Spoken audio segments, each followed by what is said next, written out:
So Max Lucado has a new book. I'm not sure if I like the book. I did buy it the other day, but I love the title. And the title is What Happens Next? And I love that title because if you spend any time with me, if we were to go to lunch about 15 minutes, maybe 20 minutes after our lunch actually got there, you'd hear me say, okay, what's next?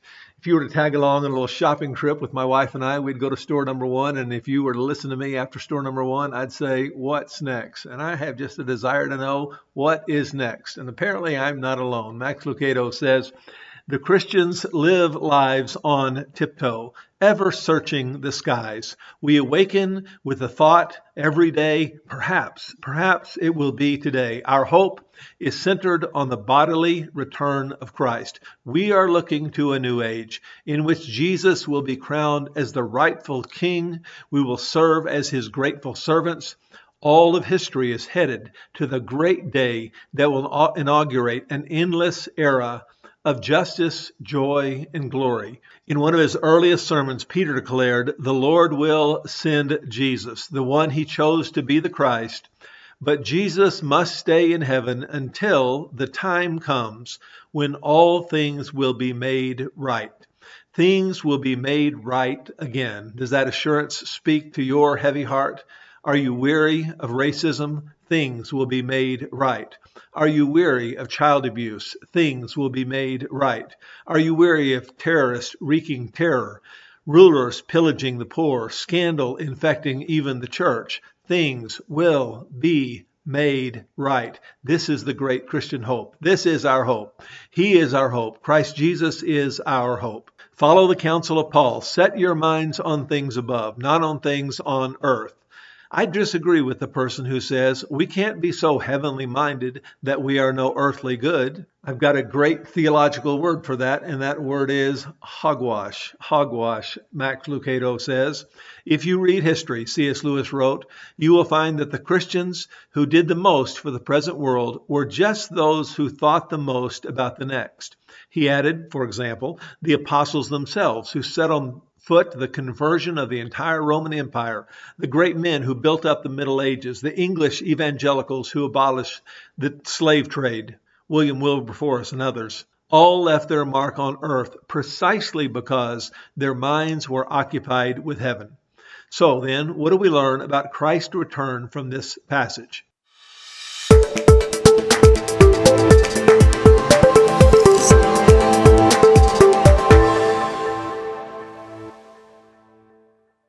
Now learn the lesson from the fig tree. As soon as its twigs get tender and its leaves come out, you know that summer is near.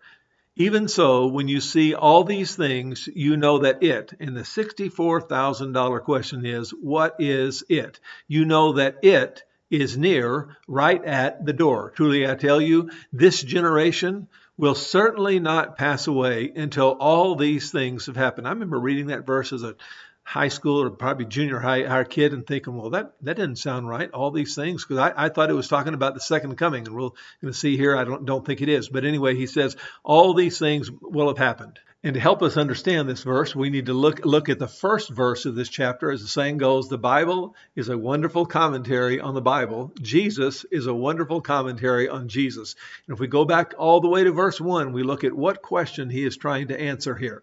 Jesus left the temple and was walking away when his disciples came to him to call attention to its buildings. Do you see all these things? They were country boys from up in Galilee, and here they're down in Jerusalem. They see the great Temple Mount, and they say, do you see all these things? Do you see all these things? He asked. Truly, I tell you, not one stone will be left on another. Every one will be thrown down. And it certainly seemed like a completely impossible prediction. But we'll see in just a moment that in less than 40 years it was fulfilled. Next verse, and I've just formatted this. These are the exact words. I've added the 1, 2, and 3 just to show you what is being said here, but the exact words from the NIV.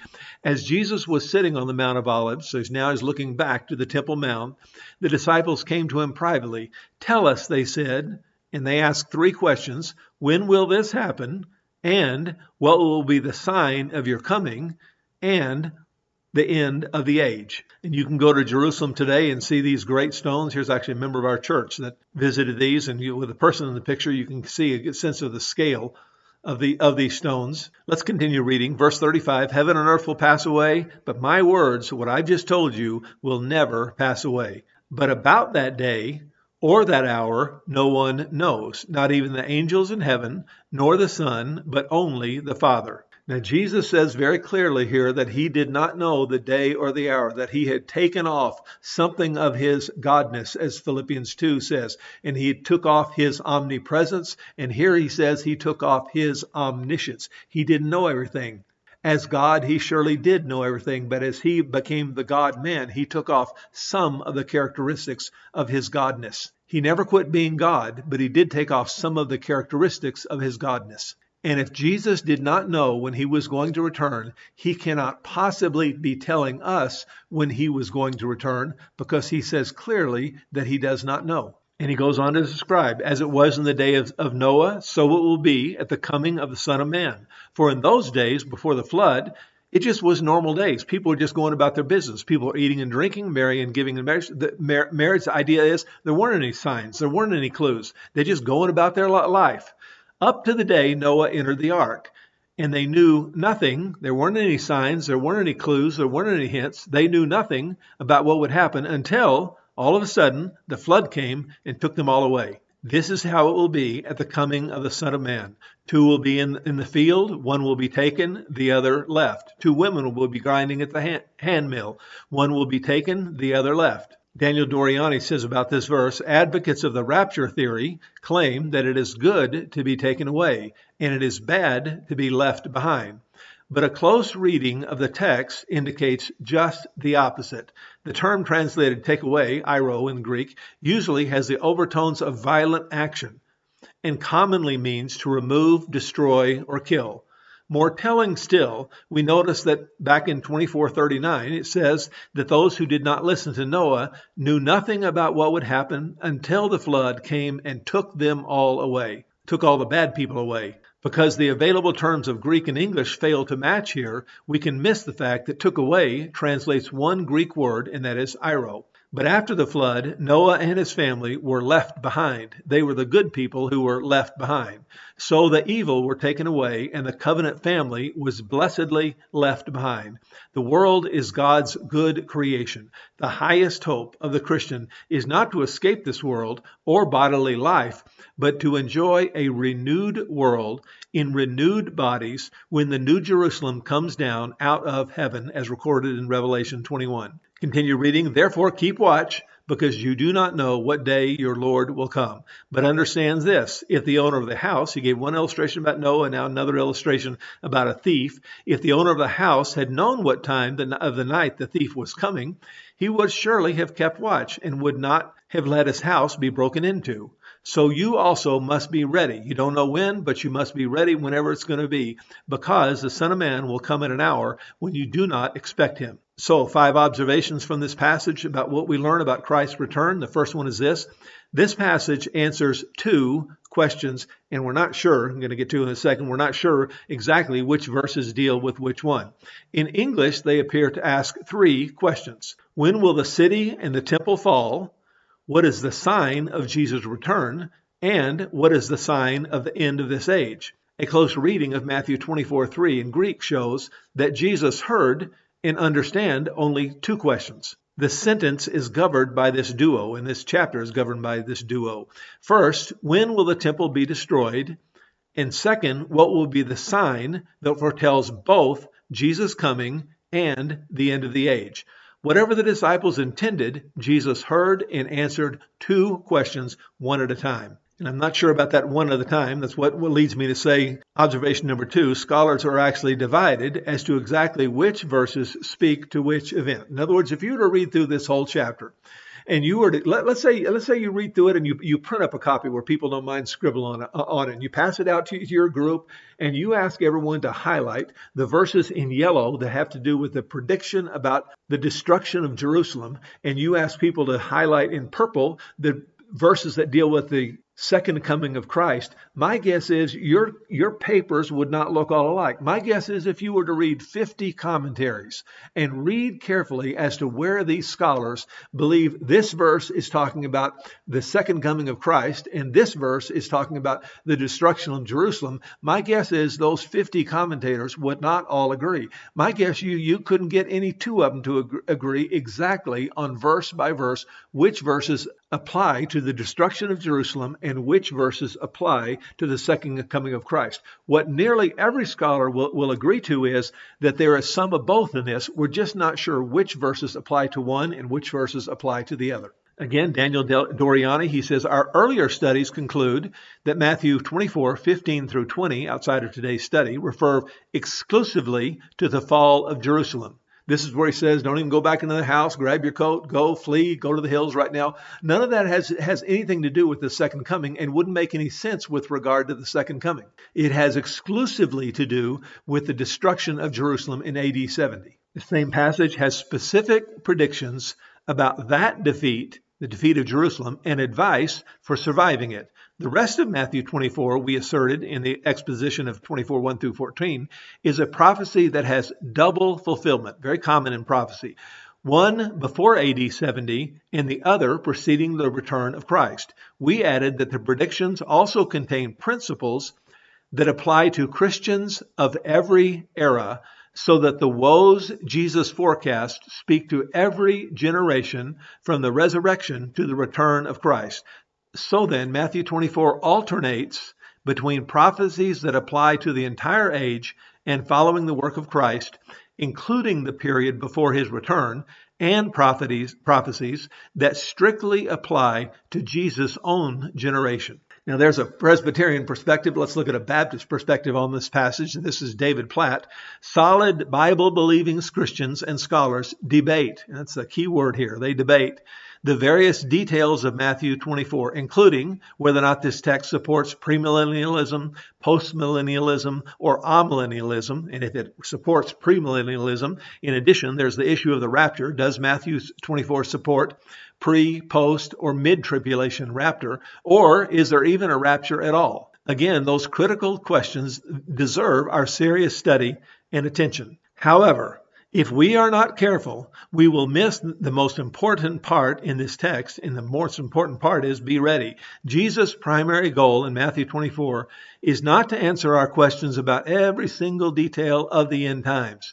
Rather, it is to prepare us for whatever the future holds this week, this month, this year, the next 10 years, and even the next 10 billion years from now. Thirdly, no one knows. No one knows the day or the hour. Now, they keep writing books about it. When I grew up, there was this famous book called 88 Reasons Why the Rapture Will Happen in 1988. You can still buy that book on Amazon today, although the resale price is $174. If you could get the copyright to that and reprint that, you might could sell some of those up just for preachers to hold up in the pulpit as an object lesson of don't predict when he's coming. Jesus told us not to do that. Jesus has the right to question our questions. They asked questions, but Jesus answered a slightly different question than what they asked.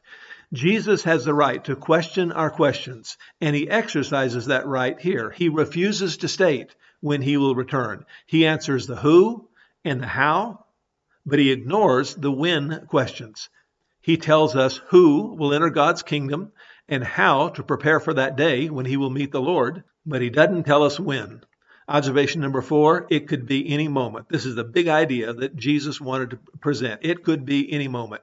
With his answer to the first question complete, Jesus moves to the second. What will be the sign of your coming and of the end of the age? Do you know the sign of Jesus coming? Do your people know the sign of Jesus coming? I'm telling you, at the end of your teaching today, you want them to know the sign of Jesus coming. And here it is.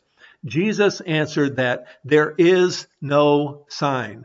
When Jesus returns, there will be no warning. There will be no preliminary events.